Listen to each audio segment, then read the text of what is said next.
My husband walked into divorce court smiling, convinced he had beaten me. He took the house, the business, the cars, everything he could see. I didn't argue. I didn't cry. I let him believe he'd won. What he didn't know was that I had already read the fine print on his victory, and by the time the truth reached him, there was nothing left for me to say. Before I begin, if you've ever lived through betrayal that arrived quietly wearing a familiar face, please leave a comment, and subscribe. These stories matter, and so do the people living them. I was 19 when I married Vincent, and even now, saying that out loud makes me pause. 19 is an age where you think love is proven by endurance, where you confuse intensity for stability and attention for devotion. I had met him 2 years earlier, 17 and nervous, working as a file clerk at a small law firm. He was older, confident, already talking about the future like it was a place he had a map to. When he proposed, people said I was lucky. He said I was mature for my age. I didn't know then how often those words are used when someone wants you to grow up fast for their benefit.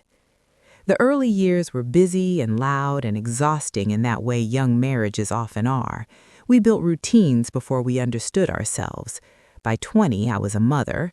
By 23, I had stepped away from my own career plans to support his growing real estate business. It made sense at the time. Someone needed to keep the books, manage contractors, answer clients, file paperwork, and make sure the house still ran. I was good at it, organized, quietly competent. Vincent liked to say I was his secret weapon, though he never said it in rooms where it might matter. For more than a decade, I ran the invisible parts of his success. I tracked expenses, smoothed over delays, fixed mistakes before they became problems. I handled vendors and permits, payroll and schedules, while also packing lunches and signing permission slips. People would shake Vincent's hand at dinners and congratulate him on how far he'd come. I would smile and refill glasses. No one asked me what I did, and I didn't correct them when they assumed it was nothing. I told myself this was partnership, that marriage didn't need an audience, that contribution wasn't measured in credit. I saved quietly, though. My grandmother's voice lived in my head, steady and firm, telling me a woman should always have something that was hers, not hidden, just hers. So I kept my retirement account separate. I never commingled the inheritance she left me. It wasn't an act of suspicion. It was habit, wisdom passed down like a recipe you don't question. 15 years into the marriage, Vincent sat me down at the kitchen table like he was delivering news to an employee, not a wife. He told me he wanted a divorce, not because of one fight or one failure, just because he was ready to move on. He said it calmly, almost kindly, as if he expected gratitude for the warning. Then he started listing things: the house, the cars, the business, even our son, spoken about like an asset that could be assigned. I remember nodding. I remember noticing how the wood grain on the table looked darker near my hands. I remember thinking, this is how it happens, not with shouting, with paperwork. The humiliations came quickly after that, as if removing the word wife from my title had stripped me of basic courtesy. My husband's mother moved into the guest room and began rearranging my life with a tight smile. My closet shrank. My things disappeared into bags labeled non-essential. Vincent's girlfriend, young, bright, employed by his company, started appearing in the house under the excuse of work. Credit cards stopped working. I was advised gently that I might want to make other living arrangements. I didn't argue. That's the part people don't understand. They assume silence means weakness or fear. For me, it was calculation. Years earlier, while reconciling accounts late one night, I had seen the cracks beneath the shine. Debts layered over debts, mortgages stacked like cards, lines of credit quietly maxed out, money bleeding into places I didn't recognize at first, then recognized all too well. Gambling, risky investments, a second apartment he said was for meetings. I learned then that success can be staged and that the stage costs more than the audience ever sees. I kept copies. I organized records. I didn't confront him because confrontation was his favorite terrain. I waited. I watched. And when he asked for everything in the divorce, I understood exactly what he was asking for. In mediation, I played the part expected of me, tired, overwhelmed, willing to settle. I asked for very little, a modest amount of cash, personal belongings, shared custody. Vincent agreed eagerly, already shopping for watches he couldn't afford, already telling people he had come out on top. The lawyers talked, papers were drafted, addendums were signed, assets assigned, liabilities too. In court, Vincent barely read what he signed. He waved off questions. He smiled at me like a man who believed the story was over. It wasn't. It was just quiet for the moment. The weeks between mediation and the court date passed with an eerie calm, the kind that settles right before something breaks. Vincent walked around lighter, freer, already living as though the marriage had been erased from the record. He talked about the future loudly now, about expansion and travel and finally being appreciated. I listened from the edges of rooms, packing what little was left to me, answering our son's careful questions with half-truths meant to keep him from choosing sides too early. Tyler was 15 then, old enough to sense imbalance, but still young enough to believe adults when they speak with confidence. Vincent spoke with confidence. He told Tyler that money was tight because of lawyers, that sacrifices were temporary, that I was being difficult. When Tyler asked why his father could still afford dinners out and new clothes while claiming hardship, Vincent laughed it off. Teenagers notice more than we give them credit for. They just don't always know what to do with what they see. I moved into a small apartment with boxes that smelled like cardboard and loss. It was quiet there. No echoes of parties or deals or voices telling me where I no longer fit. At night, after Tyler slept, I went over my documents again, not because I doubted myself, but because I needed the grounding.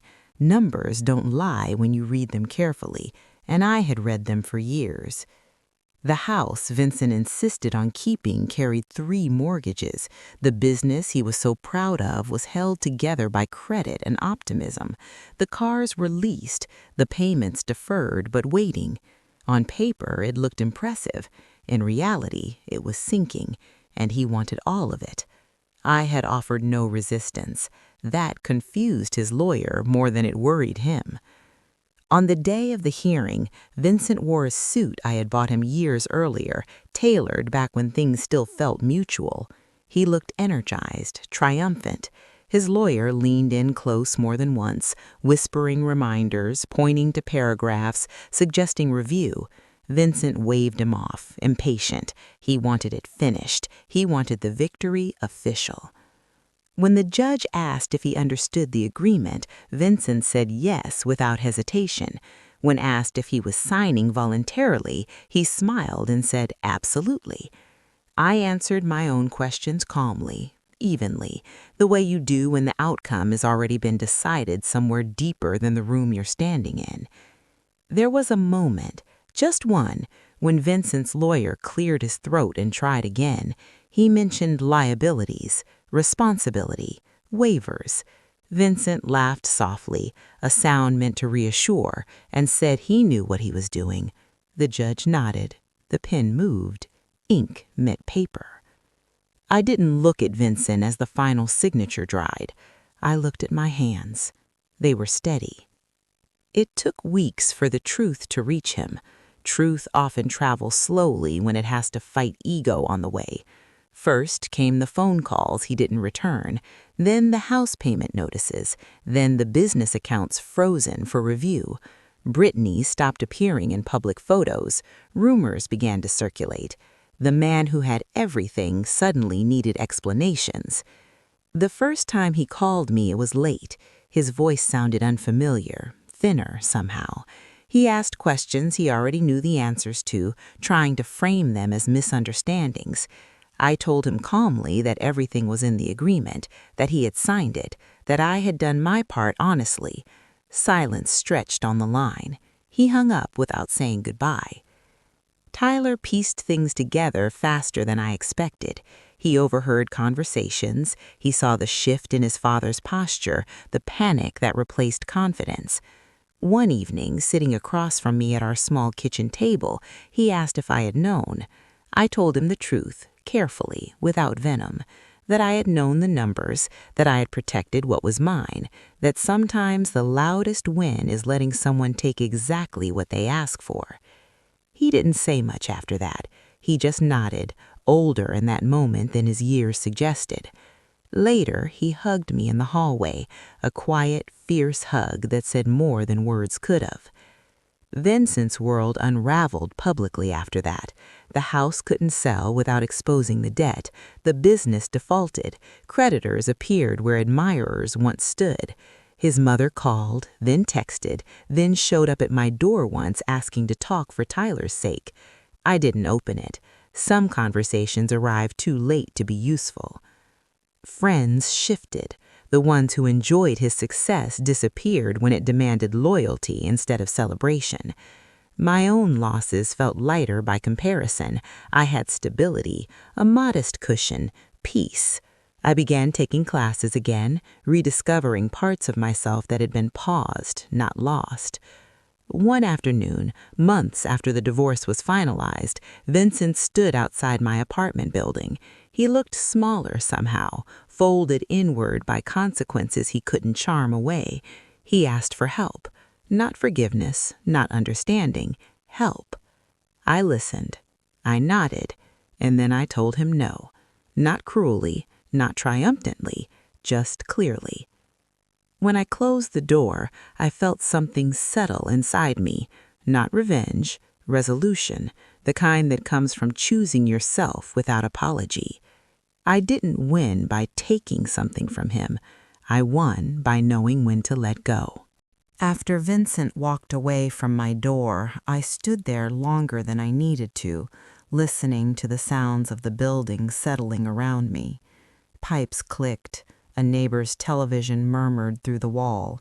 Ordinary life continued, indifferent to the collapse of a man who once filled entire rooms with his certainty.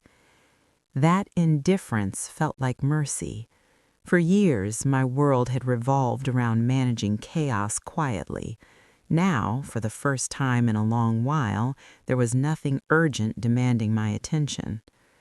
Tyler adjusted to the new normal in small, careful steps. He split his time between us, though the balance shifted naturally as Vincent's circumstances became less stable. I never pushed. I never spoke badly of his father. Children don't need help finding disappointment. They need somewhere safe to set it down. Our apartment became that place. We cooked simple meals. We laughed at small things.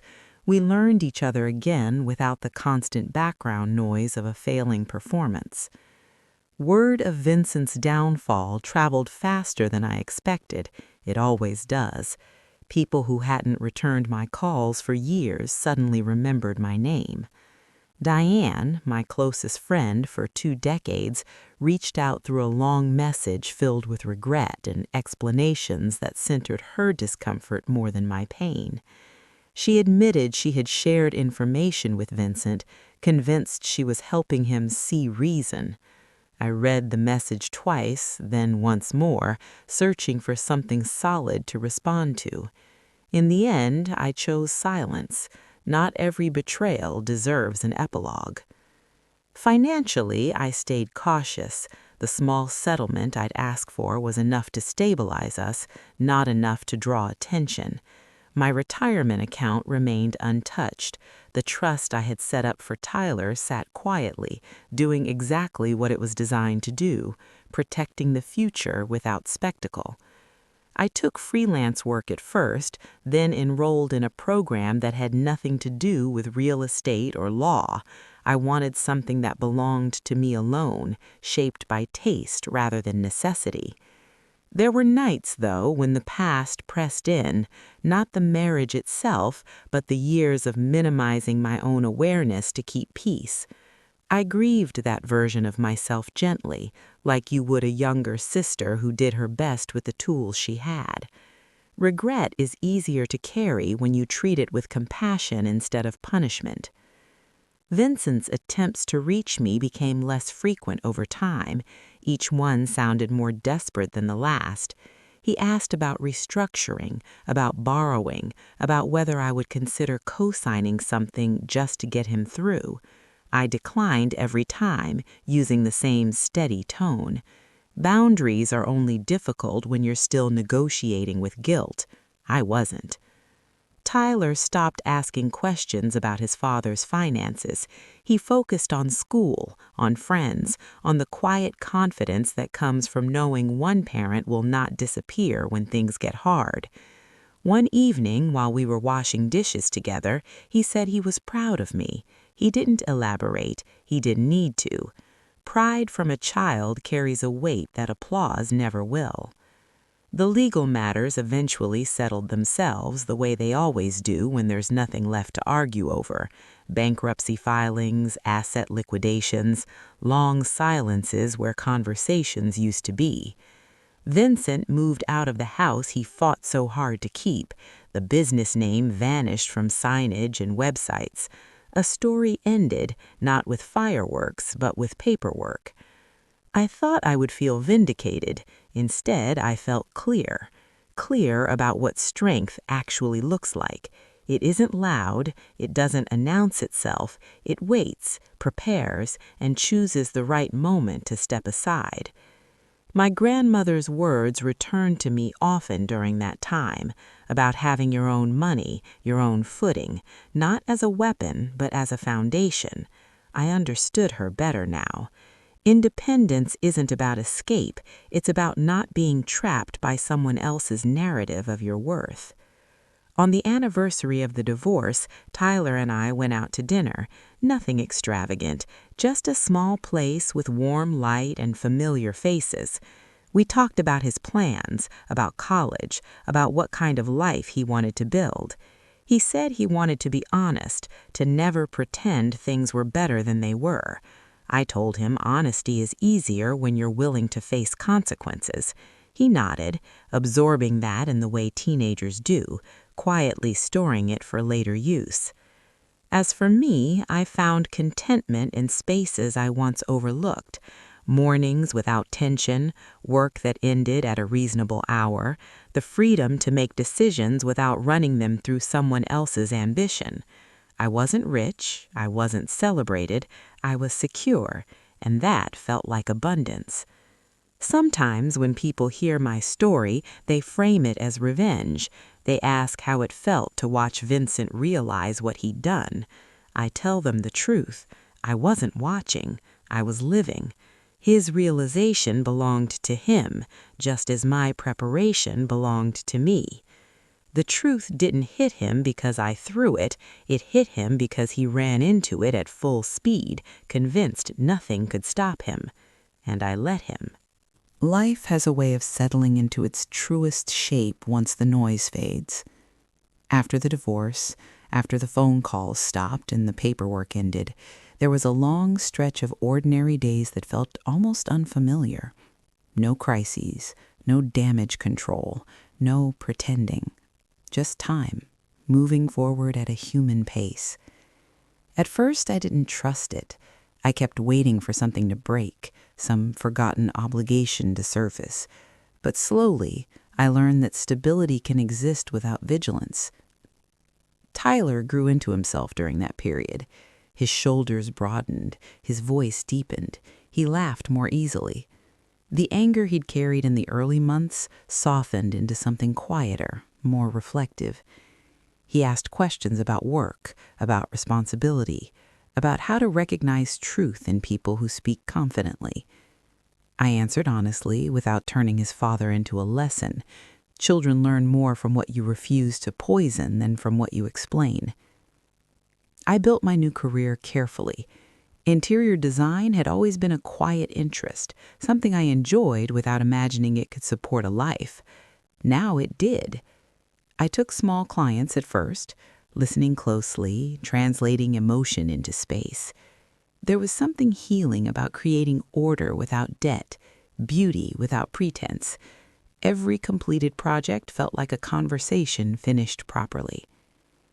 Occasionally, I ran into people from our old life. They asked polite questions. They avoided details. Some apologized in ways that felt rehearsed. Others simply looked away. I didn't hold it against them. Everyone plays the role they believe will cost them the least. I had done that once, too. Vincent's presence in our lives diminished until it was mostly memory. He saw Tyler less often, not out of cruelty, but circumstance. He was always in transition, always waiting for something to turn around. Tyler adjusted without complaint. He learned early that consistency is a form of love. I made sure he always had it. One evening, as we sorted old photos, Tyler paused over a picture from years earlier. Vincent stood behind me, hands on my shoulders, smiling broadly. I looked younger, tired but hopeful. Tyler asked if I missed that version of us. I considered the question carefully. I told him I missed believing we were building something honest, but I didn't miss the illusion. He seemed satisfied with that answer. The trust I'd set up for him remained untouched, growing quietly, doing what patience does best. It was never meant to replace his father's role or erase the past. It was meant to give him options. Freedom looks different to each generation, but the principle remains the same. I learned to forgive myself fully during those years, not for staying, not for trusting, but for underestimating my own strength. I had survived a long time by making myself smaller, quieter, more adaptable. That skill had value, but it was no longer required. There were moments of loneliness, of course. Healing doesn't erase the human need for companionship, but I no longer confused being needed with being loved. I chose carefully. I waited. I valued peace over potential. Sometimes, late at night, I thought about the day Vincent signed those papers, about how certain he looked, about how calm I felt. People assume that kind of calm is cold. It isn't. It's clarity. It's the absence of internal debate. When you know what you know, there's nothing left to argue. I didn't orchestrate his fall. I simply stepped out of the way. Gravity did the rest. The moral of this story isn't about winning or losing. It's about awareness, about paying attention even when it's uncomfortable, about protecting yourself quietly in a world that rewards loudness, and about understanding that sometimes the most powerful move is to let someone take exactly what they believe they deserve. If you're listening to this and living in a situation where you feel unseen, undervalued, or erased, know this: knowledge is not bitterness, preparation is not betrayal, and choosing yourself does not make you cruel. It makes you free. Freedom doesn't arrive all at once. It settles in layers, revealing itself slowly, often in the quietest moments. For me, it showed up one ordinary morning when I realized I hadn't thought about Vincent in days. Not with anger, not with worry, not even with curiosity. He had simply stopped being the axis around which my thoughts turned. That absence felt like progress. Tyler noticed it too, though he didn't name it. He started talking more about his own future instead of reacting to his father's past. He asked about colleges in other states. He asked what it felt like to choose a life without asking permission first. I told him it felt frightening at the beginning and peaceful afterward. Fear is often the doorway. Peace is what's on the other side if you keep walking. Vincent tried one last time to pull me back into his orbit that year. He showed up unannounced at a family gathering, thinner than I remembered, eyes darting the way people's do when they're measuring exits. He spoke loudly, telling stories that no longer landed. When he finally cornered me near the kitchen, he asked if I ever thought about how things could have been different. The question wasn't curiosity, it was bait. I told him the truth. Things were exactly as they needed to be for me to understand who I was without him. He nodded like he understood, but his eyes told a different story. Understanding requires accountability. He wasn't there yet. That was the last real conversation we had. Time did what it always does. It softened the sharp edges without erasing the lesson. I stopped replaying scenes in my head, stopped imagining alternate endings. Closure isn't something someone else gives you, it's something you decide to stop chasing. My work flourished in ways I hadn't predicted. Referrals came from people who valued calm competence over bravado. I built a reputation quietly, the same way I had built Vincent's business once, only this time my name was on the door. Each project reinforced something I had nearly forgotten. I was capable long before anyone noticed. Recognition didn't create that truth, it simply acknowledged it. Tyler left for college with confidence I recognized as earned, not inherited. On the day we moved him into his dorm, he hugged me longer than necessary. He thanked me for not turning our life into a war. He said watching me choose patience over spectacle taught him more than any lecture could have. I drove home alone that day, the car quieter than it had ever been, and felt something close to pride. Not the loud kind, the settled kind. People still occasionally asked about Vincent, usually framed as concern. I answered politely and briefly. His story was no longer mine to tell. What mattered was what remained after the dust settled, and what remained was solid. Looking back, I see how easily this story could have ended differently. I could have fought loudly, demanded validation, chased fairness as though it were something owed instead of negotiated. I might have won publicly and lost privately. Instead, I chose a slower path, one that required restraint, preparation, and faith in my own understanding of the truth. There's a misconception that strength always looks like confrontation. Sometimes it looks like silence paired with certainty. Sometimes it looks like letting someone underestimate you while you secure your footing. And sometimes it looks like walking away without explaining yourself, trusting that the results will speak on your behalf. If there's one lesson I carry forward, it's this. Pay attention to what's hidden beneath appearances, not just in others, but in yourself. Your instincts are quieter than your fears, but they're far more accurate. When something doesn't add up, when the numbers don't match the story, listen. You don't have to act immediately, you just have to remember what you've seen. Vincent thought he won the divorce because he took everything he could see: houses, cars, a business name. I walked away with what couldn't be seized: clarity, security, and the freedom to build a life without deception. The truth didn't punish him, it simply stopped protecting him. And that was enough. There's a moment, sometime after the storm passes, when you stop bracing yourself. You don't announce it, you don't even notice it right away. It shows up subtly in the way your shoulders drop when you unlock your door, or how you sleep through the night without waking to rehearse old conversations. For me, that moment came years after the divorce, long after Vincent's name had stopped carrying weight in my daily life. I had settled into a rhythm that felt earned. My work days were full but not frantic. Clients trusted me, not because I was loud or impressive, but because I listened. I noticed patterns the way I always had, the small inconsistencies between what people said they wanted and what they actually needed. Designing spaces turned out to be less about furniture and more about permission. Permission to live honestly within your means, your taste, your truth. I found satisfaction in that. It felt like a continuation of who I had always been, just finally acknowledged. Tyler came home during breaks with stories that made me smile.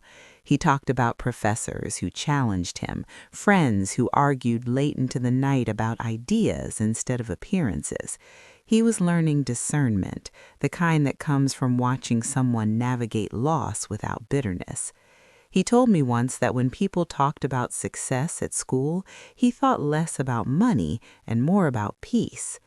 I didn't tell him where that lesson came from. He already knew. Occasionally, news of Vincent reached me indirectly. A mutual acquaintance would mention seeing him in passing, always framed as concern or nostalgia. He was trying something new, getting back on his feet, learning from mistakes. The language people use when they don't want to confront reality hasn't changed much over the years. I listened without engagement. Growth requires honesty. Reinvention without accountability is just avoidance with better branding. I never corrected anyone. I never told them what I knew. That chapter was closed not because the truth disappeared, but because it no longer needed my energy. I had learned that you don't heal by repeatedly reopening wounds just to prove they were real. There were moments when I reflected on how close I had come to losing myself entirely, not financially, that part I had protected, but internally. Years of being overlooked can convince you that invisibility is a natural state instead of a circumstance. Reclaiming visibility didn't mean demanding attention, it meant recognizing my own value without waiting for permission to name it. One afternoon, while organizing old files, I came across a folder labeled with Vincent's old business name. Inside were copies of spreadsheets I had created years earlier, projections annotated in my handwriting, margins adjusted, risks flagged. I sat there for a long time, not with anger, but with a strange sense of distance. This was evidence of competence that had once gone unacknowledged, not because it wasn't visible, but because acknowledging it would have disrupted someone else's narrative. I closed the folder and deleted the files. I didn't need proof anymore. As time passed, I began mentoring younger women who were starting their own businesses. Not formally, just conversations, advice offered when asked. I told them to read contracts carefully, to understand numbers even if someone else claimed expertise, to keep their own accounts not out of suspicion but out of self-respect. Some nodded politely, others listened closely. I recognized myself in the ones who asked follow-up questions. One woman asked me once if I regretted not exposing Vincent publicly, if I wished I had told my side louder. I thought about it before answering. I told her that truth doesn't always need a stage. Sometimes it needs patience. Exposure can feel satisfying in the short term, but peace lasts longer. She seemed unconvinced, but thoughtful. That was enough. I realized then that my story wasn't about divorce at all. Divorce was the catalyst, not the core. The core was discernment, the ability to see clearly even when love, loyalty, and habit try to blur your vision. The courage to act quietly when noise would only serve someone else's ego. In a personal level, I allowed myself joy without justification, travel without explanation, rest without guilt. I built friendships that didn't revolve around shared history, but shared values. When someone asked about my past, I spoke honestly but briefly. I refused to let it define me longer than it deserved. There is a certain dignity in moving forward without dragging the past behind you like proof of survival. Survival is implied when you are standing. Vincent's final message came unexpectedly years later. A short note, an apology without specifics, a hope I was well. I read it once, felt nothing sharp, and archived it. Forgiveness doesn't require reopening communication.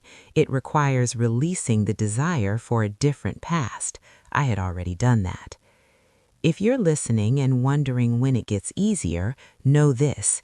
Ease arrives when you stop measuring your life against someone else's recognition, when you trust what you know, when you protect yourself not with walls, but with clarity. The truth doesn't need to be weaponized to be powerful. It only needs to be acknowledged. My husband thought he won because he walked away with symbols of success. I walked away with understanding. Understanding compounds. It grows quietly, and unlike appearances, it doesn't collapse under its own weight. That is what lasted. As the years unfolded, I began to understand something that would have felt impossible to believe during the marriage. Stability is not boring when you've earned it. It is restorative. It gives your nervous system permission to stand down. I noticed it in small ways first. I stopped flinching when the phone rang late at night. I stopped scanning emails for hidden demands. My body learned, slowly, that not every quiet moment was the calm before a storm. Tyler graduated with honors, walked across the stage with his shoulders back, and found me in the crowd without searching. He hugged me afterward and whispered, "Thank you," the way children do when they know words are insufficient. I didn't cry until later, alone, when the weight of what we had survived and built settled fully into my chest. Parenting through upheaval teaches you that love is less about control and more about consistency. I had given him that. He had returned it tenfold. My work evolved too. What began as a practical reinvention grew into something more purposeful. Clients came to me not just for design, but for reassurance. Many of them were in transition, divorces, losses, new beginnings they hadn't asked for. They trusted me with their spaces because I understood what it meant to rebuild from the inside out. I never told them my whole story, but pieces of it lived in the way I listened, in the patience I brought to decisions others rushed through. There was a moment, sitting across from a client who was debating whether to sign a contract she hadn't fully read, when I heard my younger self in her hesitation. I gently encouraged her to slow down, to ask questions, to take the evening before committing. She thanked me later for saving her from a costly mistake. That was when it became clear. The lessons I had learned weren't meant to stay with me alone. They were meant to circulate, quietly, the way wisdom often does. I no longer thought of Vincent as the villain of my story.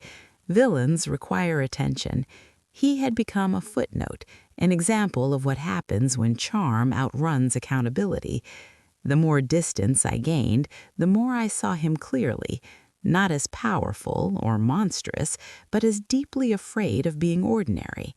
That fear had driven every decision he made, including the ones that cost him everything.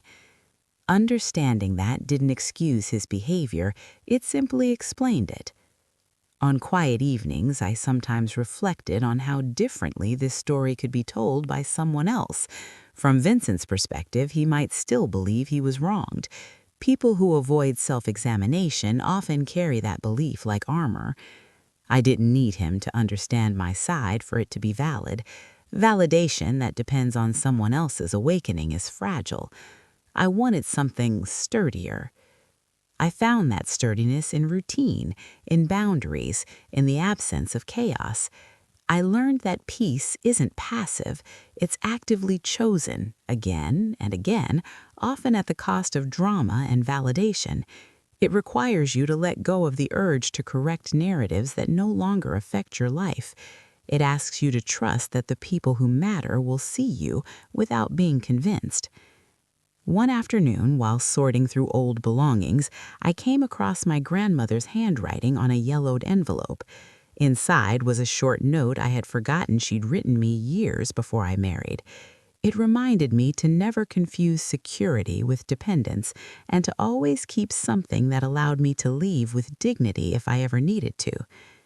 I sat with that note for a long time, feeling the thread of continuity between generations. She had lived through her own version of this story long before I ever understood its relevance. I framed the note and placed it in my office, not as a warning, but as a reminder.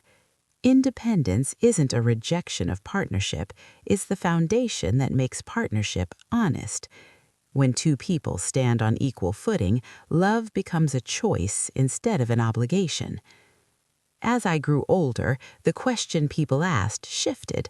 They no longer asked how I survived the divorce, they asked how I rebuilt so completely. The answer was never simple. Rebuilding wasn't a single decision, it was hundreds of small ones, made consistently, often without applause. It was choosing truth over comfort, preparation over impulse, silence over spectacle. I realized then that the real climax of this story didn't happen in a courtroom or at my front door. It happened quietly, over time, as I stopped defining myself in relation to someone else's rise or fall. The truth that hit Vincent eventually wasn't engineered by me, it was revealed by reality, which has a way of catching up to everyone who ignores it long enough. My life now is not dramatic, it is full of work that aligns with my values, full of relationships that don't require self-erasure, full of evenings that end without unresolved tension. That fullness is the ending I once thought was reserved for other people. If you take anything from this story, let it be this. You don't need to be louder to be stronger. You don't need to expose everything to be vindicated.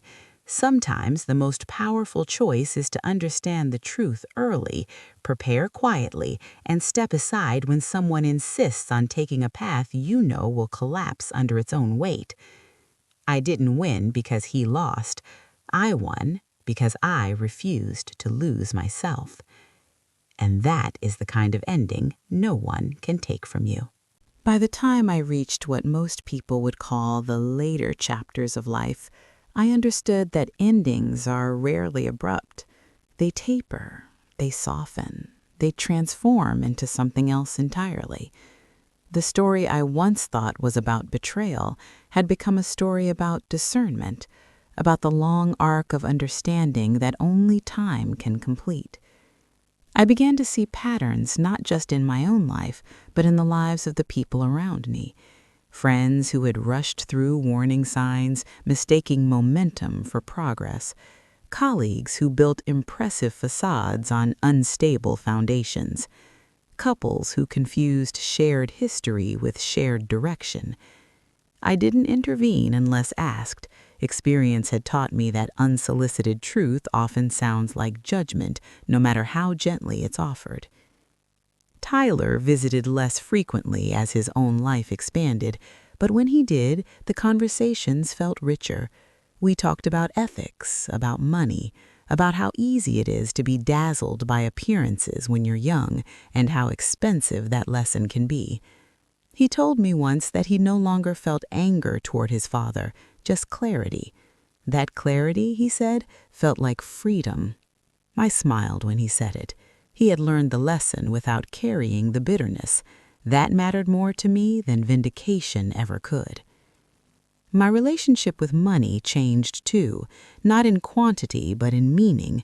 It became a tool rather than a scoreboard, a way to create stability, to fund curiosity, to say no without panic. I remembered how desperately Vincent had needed money to prove something to himself, to others. I had never needed it for that. I needed it for choice. There is a profound difference. I traveled more during those years, not extravagantly, but intentionally. Places where I could walk without agenda, sit without performance. I learned that solitude isn't loneliness when it's chosen, it's spaciousness. In those quiet moments, I often reflected on how easily my life could have gone another way if I hadn't paid attention early on.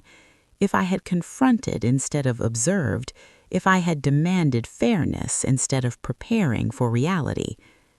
People sometimes ask me how I stayed calm during the divorce, how I resisted the urge to fight back publicly. The answer isn't strength in the way people imagine it. It was acceptance. Acceptance that I couldn't change Vincent's nature, only my exposure to it. Acceptance that fairness is not guaranteed, but preparedness is a choice. Acceptance that silence, when informed, can be a form of agency. Vincent faded further into the background with each passing year, not because I pushed him there, but because relevance requires engagement and I had withdrawn mine. I heard once that he had taken a job far from the life he once bragged about, a quieter role, less visibility. I hoped, sincerely, that he had found some measure of peace there. Resentment would have tethered me to him longer than necessary. I refused that. There is a misconception that letting go means forgetting. It doesn't. It means remembering without reliving. It means allowing the memory to exist without letting it dictate your present choices. I remembered the marriage, the good and the bad, without longing or regret. It had been a chapter, important, formative, but complete. As my story circulated quietly among acquaintances and friends of friends, I noticed how often people recognized themselves in it, not in the specifics, but in the feeling of being underestimated, of carrying more than your share without acknowledgement, of sensing that something isn't right long before it becomes obvious. I told them the same thing every time. Trust what you see. You don't need permission to believe your own observations. The greatest misconception about quiet preparation is that it's passive. It isn't. It's deliberate. It requires discipline, patience, and restraint. It asks you to delay the emotional payoff of confrontation in favor of long-term stability. That choice isn't glamorous. It rarely earns applause, but it endures. In moments of reflection, I returned to the image of Vincent signing those papers, confident and distracted, believing the visible symbols told the whole story. I didn't feel triumph when I thought of it. I felt understanding. He had always measured value by appearance. I had always measured it by substance. The divorce simply revealed that difference in undeniable terms. My life now is not defined by contrast to his. It stands on its own. It is marked by intentionality, by relationships that do not require self-neglect, by work that reflects rather than consume me. I wake each day without the weight of someone else's secrets pressing against my awareness. That freedom is subtle, but it permeates everything. If you are listening to this and standing at the edge of a decision that feels unfair, know this: you are not obligated to announce your strategy. You are not required to convince anyone of your worth. Preparation is not deception. It is respect for yourself and your future. Sometimes the truth doesn't arrive as a revelation. Sometimes it arrives as confirmation, years after you've already acted on it. By then, the outcome feels less like justice and more like alignment, things settling where they always belonged. My husband thought he won because he measured ownership by control and visibility by value. I stepped away because I understood the difference. The truth didn't need my voice to make itself known. It only needed time. And time, in the end, told the story better than I ever could. As I moved further away from the life I once lived, I noticed something unexpected happening inside me. The vigilance that had once kept me safe began to soften into trust. Not blind trust in people, but trust in my own ability to assess, adapt, and walk away when necessary. That shift was subtle, but it changed everything. I no longer needed constant confirmation that I was doing the right thing. I knew it. There were moments when I wondered who I might have become if I hadn't spent so many years managing someone else's ambitions. That curiosity wasn't regret, it was acknowledgement. We are shaped by the roles we play, even the ones we outgrow. I honored that part of myself by not dismissing it as wasted time. It had sharpened my instincts, taught me restraint, and given me a fluency in reality that many people never develop. Tyler began building a life that reflected those lessons. He chose friends carefully. He questioned easy narratives. He didn't chase approval from people who offered conditional affection. Watching him make those choices felt like watching a quiet inheritance unfold. Not money, not property, but discernment, the kind that saves you years of unnecessary pain. Occasionally, he would ask about love, about how to recognize when commitment is mutual instead of convenient. I told him that real partnership doesn't require you to disappear, that love should expand your sense of self, not compress it. He listened with a seriousness that told me he was storing those words for later use. I became more selective about where I invested my energy.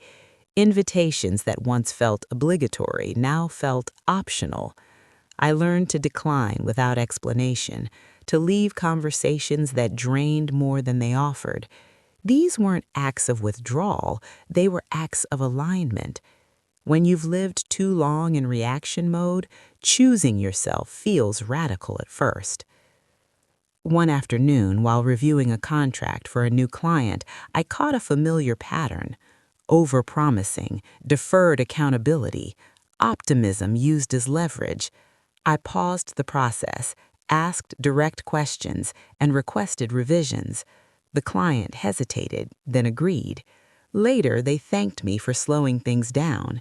It struck me then how many people mistake speed for competence.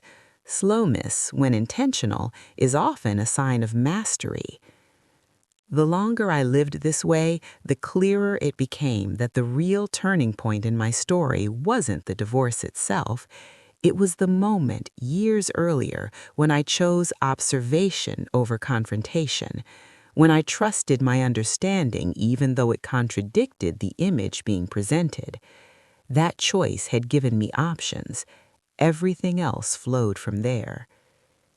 Vincent, by contrast, had lived reactively, chasing admiration, avoiding discomfort, deferring truth until it demanded payment. I didn't need to compare our outcomes to feel resolved. Comparison would have tethered me to him longer than necessary. Resolution came from distance and clarity, not from winning. There was a quiet satisfaction in knowing that I had exited without collateral damage. Tyler was whole, my finances were intact, my sense of self was no longer negotiated. That kind of exit doesn't make headlines, it makes lives. People sometimes romanticize revenge because it promises symmetry, pain answered with pain, loss answered with loss. But life rarely offers symmetry, it offers consequences. Those consequences arrive according to the rules already in place, not the ones we invent to feel better. I didn't design Vincent's outcome, I simply refused to shield him from it. As the years passed, the story took on a different texture. It became less about what happened and more about what it revealed, about how easily appearances deceive, about how dangerous it is to ignore the quiet voice that notices inconsistencies, about how strength often looks like patience until the moment it needs to act. I found joy in mentoring, in listening, in offering perspective without urgency. I watched people come to their own realizations at their own pace. Some listened, some didn't. I understood both responses. Awareness can be unsettling. Not everyone is ready for it when it arrives. On the anniversary of my grandmother's passing, I visited her grave and thanked her aloud for the advice that had once seemed overly cautious. She had lived in a world that demanded women protect themselves quietly. I had inherited that wisdom and adapted it to a different era. The principle remained sound. Independence is not a rejection of love, it is a safeguard for dignity. As I stood there, I realized that my story had come full circle. What began as a marriage built on promise had ended as a lesson built on truth. I hadn't emerged hardened or cynical. I had emerged calibrated, more attuned to reality, less willing to trade peace for performance. If you are listening to this at a crossroads, unsure whether to speak or wait, fight or prepare, know this. There is power in understanding before acting. There is safety in patience paired with knowledge. And there is freedom in letting people take the path they insist on, even when you know where it leads. The truth doesn't always announce itself with drama. Sometimes it waits quietly, confident in its inevitability. When it arrives, it doesn't need your voice to be heard. It simply stands there, undeniable. I didn't need the truth to vindicate me. I needed it to release me. And it did. Time, I've learned, is a slow revealer. It strips away illusions, exposes patterns, and quietly rewards those who wait and prepare. By the time I reached this stage in my life, I no longer measured my worth by the applause or acknowledgement of others. I measured it by the calm in my mornings, the trust in my judgment, and the freedom to live without compromise. That freedom, steady, subtle, unglamorous, was richer than any public recognition or symbolic victory could have been. I still thought of Vincent from time to time, but the thoughts were no longer sharp or consuming. They were observational, the way one notes a storm long past. I imagined him scrambling to balance debts, calling contacts who had once admired him, negotiating what he hadn't planned for. I didn't take pleasure in it. I simply recognized that consequences follow choices, often without ceremony. The universe has a quiet way of enforcing its rules, and I had learned to let it. Tyler had grown into his own person, shaped not by what was taken from him, but by what he had been given: perspective, preparation, and a stable home. He asked questions I had been hoping he would, questions about morality, judgment, and discernment. He asked about fairness, about knowing when to fight and when to let things unfold naturally. I answered honestly, telling him that fairness is rarely immediate, that life is not a ledger balanced in real time, that sometimes waiting and watching and preparing quietly is the most potent form of action one can take. I remember one quiet afternoon, sitting at the kitchen table with Tyler as he prepared his college applications. The light fell softly through the window, catching the dust in tiny, sparkling lines. He asked me if I ever regretted the past, the years of compromise, the silent work that went unseen. I shook my head. I told him that those years had taught me more than applause ever could, that what feels like invisibility is often preparation in disguise, that patience and careful observation are powerful even if the world doesn't recognize them immediately. He nodded, understanding the lesson without needing a lecture. Over time, I built a life that was fully mine. I traveled when I wanted, without explanation. I worked when I wanted, without overextension. I nurtured friendships that were chosen, not inherited. And I loved myself in ways I had once thought unnecessary, not in arrogance, but in recognition that self-respect, cultivated quietly, is one of life's most enduring forms of wealth. The lesson I had learned so painfully had not been lost on me. Appearances are deceiving. Confidence and charm are often masks for instability and unpreparedness. People who demand attention, who pursue what is visible, often fail to see what lies beneath. I had spent years managing the invisible, the subtle, the essential. And in the end, that quiet competence was more valuable than any flashy asset. Vincent thought he had it all: the house, the cars, the business, the public impression of triumph. But the visible assets were encumbered with debts, obligations, and responsibilities he hadn't calculated. I had let him take what he wanted. I had even facilitated it with seeming compliance. And when he realized the truth, it was too late. The foundation he believed he owned was crumbling beneath him, not because I had plotted revenge, but because I had honored reality while he had ignored it. Watching the aftermath unfold from a distance, I felt neither glee nor contempt. I felt clarity. Life had a way of demonstrating truths without intervention. My role was never to punish, only to protect myself and Tyler. The outcome was an inevitable consequence of choices made long before emotions flared in courtrooms or in front of lawyers. My grandmother's words, once abstract, became profoundly tangible. A woman should have her own money, she had said, not secret money, not money to wield as a weapon, money to ensure that if the world turns against you, you still have agency. I had followed that advice quietly, deliberately. It had safeguarded more than finances. It had safeguarded freedom, dignity, and peace of mind. In those years, I also reflected on the friendships and betrayals that had shaped me. Diane, my best friend for 20 years, had shared information with Vincent out of misplaced loyalty or perhaps misplaced affection. I didn't excuse it, but I forgave quietly, not for her sake, but for mine. Forgiveness, I realized, is not about restoring relationships. It's about releasing yourself from carrying the weight of someone else's choices. And then there was Tyler's understanding, the pride I felt in his discernment. He had seen my patience, my careful observation, and he had internalized the lessons without being poisoned by anger or resentment. That, perhaps more than anything else, was my triumph.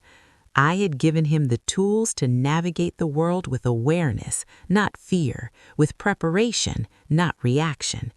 I had given him clarity, the most enduring inheritance of all. My life had become a series of intentional choices.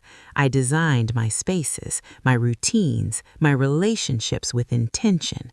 I stopped reacting to events I could not control. I focused on what I could build, protect, and nurture. And in doing so, I found joy in simplicity, satisfaction in stability, and a profound sense of security that no courtroom or contract could ever provide. There were, of course, moments when the past brushed against the present, a memory of Vincent walking confidently through a house he thought he owned, a recollection of conversations with lawyers that seemed designed to intimidate me, a fleeting thought of how close I had come to exposing everything publicly. In those moments, I reminded myself, I had chosen preparation over spectacle. I had chosen patience over vindication. I had chosen freedom over drama, and those choices had borne fruit in ways no moment of theatrical revenge ever could. The final measure of victory was not his loss, it was my sustained peace. I was no longer defined by the actions of someone else, by the illusions they projected, or the debt and chaos they left behind. I was defined by my own choices, my own preparation, and my ability to live honestly and fully. That clarity, that freedom, was impossible to take from me. Vincent, by contrast, continued to chase appearances, struggling against obligations he had ignored, scrambling to stabilize assets that had been over-leveraged, navigating consequences he had failed to foresee. His panic and frustration were reminders not of his cunning, but of my careful planning. I had built a quiet, resilient life, while he believed the world owed him recognition. Even now, I sometimes think about the courtroom, about the pen sliding across the paper, about the moment when he believed triumph was absolute. I feel no need to relive it with emotion. It is a testament, not a grievance. He acted without understanding. I acted with knowledge. The difference was, and always will be, immeasurable. Looking back, I understand that the divorce was never about punishment or winning. It was about truth, preparation, and the wisdom to let events unfold while protecting what mattered most. It was about teaching Tyler in subtle ways that integrity, awareness, and patience have more lasting power than anger or pride. It was about proving to myself that I could navigate betrayal without losing myself. And in the end, that is what matters. Not the house, not the business, not the recognition or admiration. What matters is clarity, dignity, and the freedom to live intentionally. That freedom is the measure of true victory. That freedom is the legacy I carry forward and pass along, quietly, to those I love. Vincent thought he had it all. He had taken nothing that could not be replaced. I, on the other hand, gained everything that truly matters: peace, agency, and the knowledge that preparation and awareness always outlast spectacle and arrogance. Time confirms truths in its own way, and I have learned to let it. The story, once defined by betrayal and loss, is now defined by resilience, quiet triumph, and the enduring power of understanding. It is the story I tell, not to boast, not to shame, but to illuminate what is possible when you trust your own judgment, prepare carefully, and never lose sight of what is yours to protect. Vincent's illusions may have crumbled. My life, built deliberately and patiently, endures.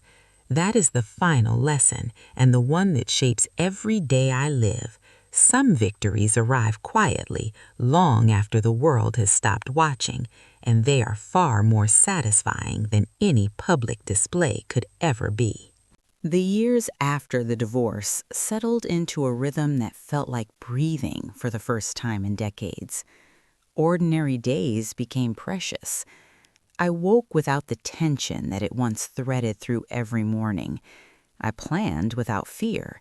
I made choices that reflected my own values instead of reacting to someone else's ego. And in that space, I finally understood what freedom truly meant. Tyler had grown into a thoughtful, independent young man. He navigated life with discernment I had cultivated in him quietly over the years, not through lectures, but through example. He had watched me manage disappointment, deception, and betrayal with patience and care. He had learned the strength of observation, the power of preparation, and the dignity in choosing one's own path. Watching him develop that wisdom was a reward I had never anticipated. It was proof that the lessons we live quietly often resonate louder than words ever could. I continued my work, not for recognition, but for fulfillment. Every project, every client was an opportunity to practice intentional living, listening deeply, designing with thoughtfulness, protecting what mattered while letting go of the rest. It became clear that this was more than a career. It was an extension of the life I had fought to preserve. I had transformed unseen labor into visible impact, quietly, deliberately. That is a form of triumph the world rarely notices, yet it endures far longer than spectacle. Occasionally I thought of Vincent, not with bitterness, not with curiosity, but with the understanding that people often inherit the consequences of their choices. His life, shaped by decisions made with confidence and ignorance, contrasted sharply with my own. He had pursued appearances, I had cultivated substance. He had chased triumph, I had secured stability. And while he scrambled to reconcile reality with expectation, I walked freely through my days, unburdened and unafraid. There were moments of reflection, of course. On some evenings, I revisited old journals, photographs, and letters. I thought about the years spent supporting a vision that was never fully mutual. I acknowledged my own mistakes, times I had been too trusting, too patient, too willing to sacrifice for the illusion of harmony. But I never regretted the preparation. I never regretted the careful accumulation of security, both financial and emotional. That foresight had protected me when the world shifted beneath my feet, and it had shaped the life I now lived. By this point, I had realized that the divorce was not the story. The divorce was the catalyst. The story was about awareness, patience, and the courage to act with discernment. It was about knowing when to fight and when to step aside. It was about understanding that control is often an illusion and that true power lies in protecting yourself quietly while letting others believe they have the upper hand. Tyler, who now stood at the threshold of adulthood, embodied that principle. He carried the knowledge of observation, the patience to wait, and the courage to act wisely. He understood, even in subtle ways, that life's most valuable victories are often invisible to others. Watching him internalize these lessons reminded me of my grandmother's wisdom. Independence is not rebellion, it is preparation for the inevitable twists life delivers. I also began to understand how deeply this philosophy extended beyond finances or marital conflicts. It applied to friendships, career decisions, personal health, and emotional well-being. The lessons I had learned in silence about observation, patience, and discernment had shaped every relationship, every opportunity, and every challenge. They had become the foundation of my life. Looking back, I realized that the greatest gift of the past was perspective. I had once been lost in someone else's ambitions and illusions, blinded by loyalty and love. But I had survived that time, and in surviving, I had gained clarity. I knew what mattered. I knew what to protect. I knew when to act and when to wait. That wisdom, once forged in struggle, had become my compass. Vincent's story faded gradually from my consciousness, replaced not by resentment but with understanding. He had lived his life according to appearances, unaware that substance is what endures. I had lived mine quietly, deliberately, and with foresight.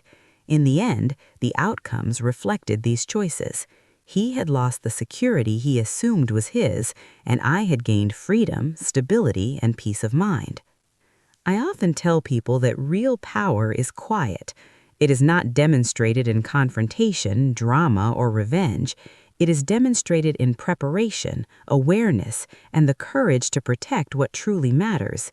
It is demonstrated in the patience to let others take their course while you secure your own.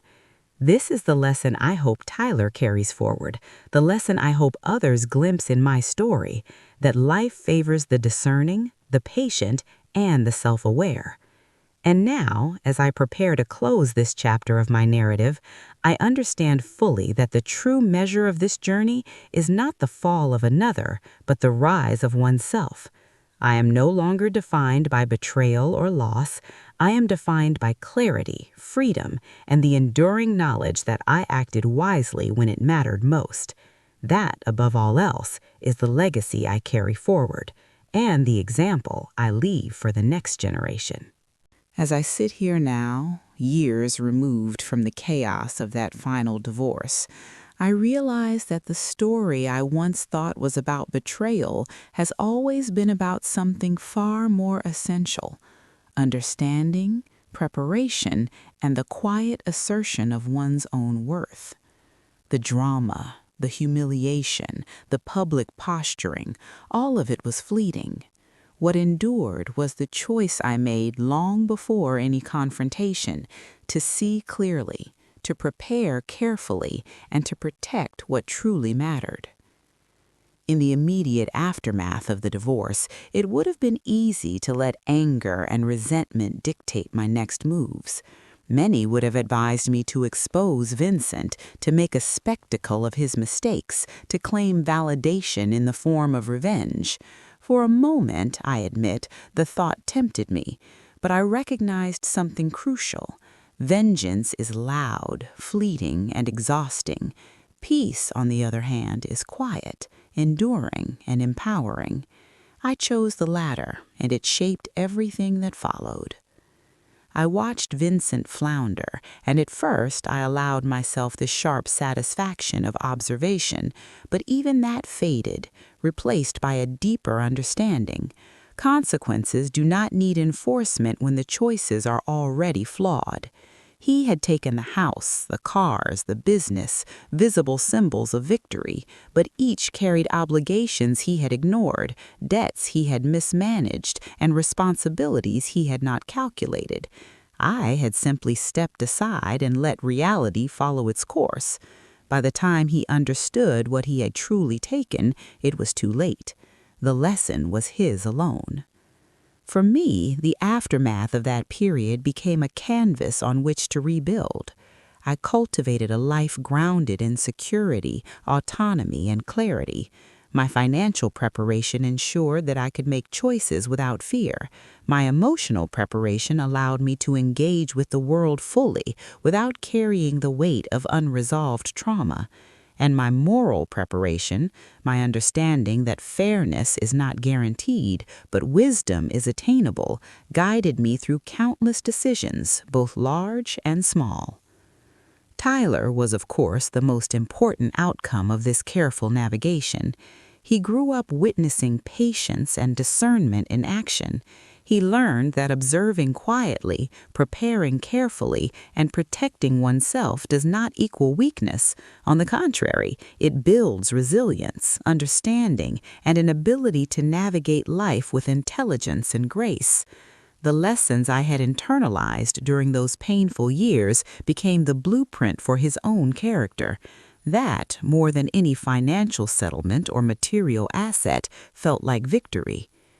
My work, too, flourished, not because I sought recognition, but because I acted with integrity. I built a career on attentiveness, competence, and trust, values that Vincent's empire had relied on me to uphold, but had never truly credited me for. The difference now was that I received acknowledgement in a way that felt authentic and fair.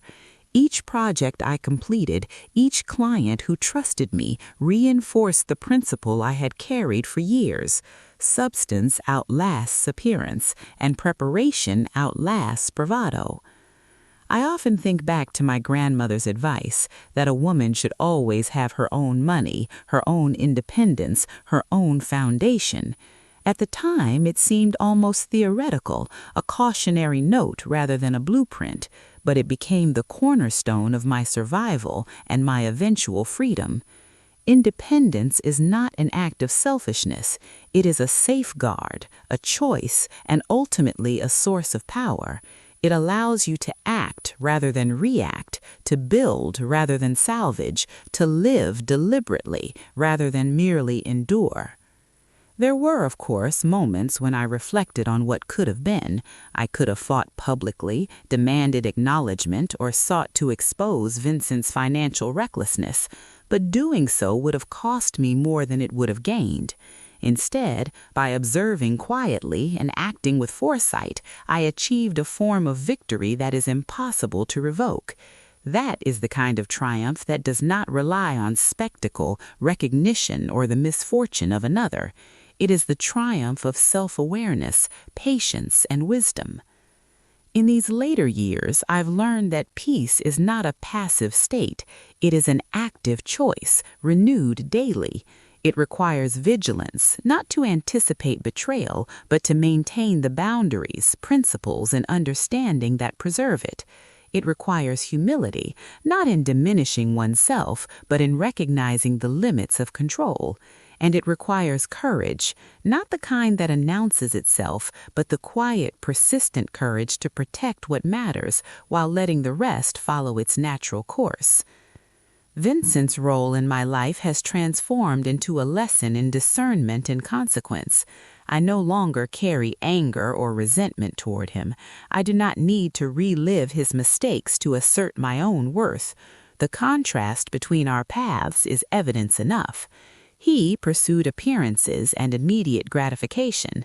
I pursued understanding, preparation, and long-term stability. When the results became clear, the contrast required no commentary from me. The universe supplied the resolution. Looking back, I realized the divorce was never about the loss of assets or recognition. It was a test of awareness, patience, and the ability to act decisively yet quietly. The challenge was to see what others could not, to prepare for eventualities that were invisible to them, and to protect what mattered most without succumbing to the temptation of dramatic triumph. In doing so, I not only safeguarded my future, but also created a foundation for Tyler, for myself, and for the life I have now. If there is a lesson for anyone listening to this story, it is this: strength is often quiet, power is often subtle. The most significant victories are not public, not explosive, and not immediate. They are the victories of foresight, patience, and understanding. They are measured not by the defeat of others, but by the clarity, dignity, and freedom that one secures for oneself. My husband thought he had won because he had taken everything he could see, but the reality, which he recognized too late, was that what he valued most was fragile, over-leveraged, and ephemeral. I, on the other hand, had safeguarded the invisible, the calm, the security, the autonomy, and the moral clarity that cannot be seized. That is the ultimate victory, and one that no one can ever take away. Now, as I reflect on the entirety of this journey, I am filled not with pride in the misfortune of another, but with gratitude for my own resilience. I am grateful for the foresight that kept Tyler and me secure. I am grateful for the patience that allowed me to act strategically instead of impulsively. And I am grateful for the clarity that allows me to navigate life without the shadow of regret or the weight of bitterness. This story, though it began with betrayal and loss, ends with understanding and freedom. It is a testament to the enduring power of preparation, the quiet strength of observation, and the wisdom to protect what truly matters. Life will test you, betray you, and challenge you, but if you cultivate awareness, patience, and self-reliance, you can emerge not only unbroken, but triumphant in the ways that matter most. Vincent may have believed he had claimed everything. In reality, he had claimed nothing that could not be replaced. I had claimed everything that truly mattered: peace, autonomy, security, and the ability to live fully on my own terms. That is the kind of victory that endures. That is the kind of victory that shapes generations. And that is the kind of victory I will carry with me, quietly, confidently, and without apology, for the rest of my life. The past is no longer a weight, it is a teacher. The mistakes of others are no longer wounds, they are lessons, and the choices I have made, silently and deliberately, are the proof that foresight, clarity, and self-respect are far more powerful than spectacle, bravado, or public acknowledgement. This is the truth I leave here for anyone who listens. Never underestimate the power of preparation, the strength in patience, and the freedom that comes from safeguarding your own life. You may appear to wait, to accept, even to yield, but if you act with understanding, the world will eventually reveal that the quietest moves often carry the greatest weight. In the end, the life I have now is defined not by loss or betrayal, but by wisdom, independence, and the enduring, unshakable knowledge that I have acted rightly.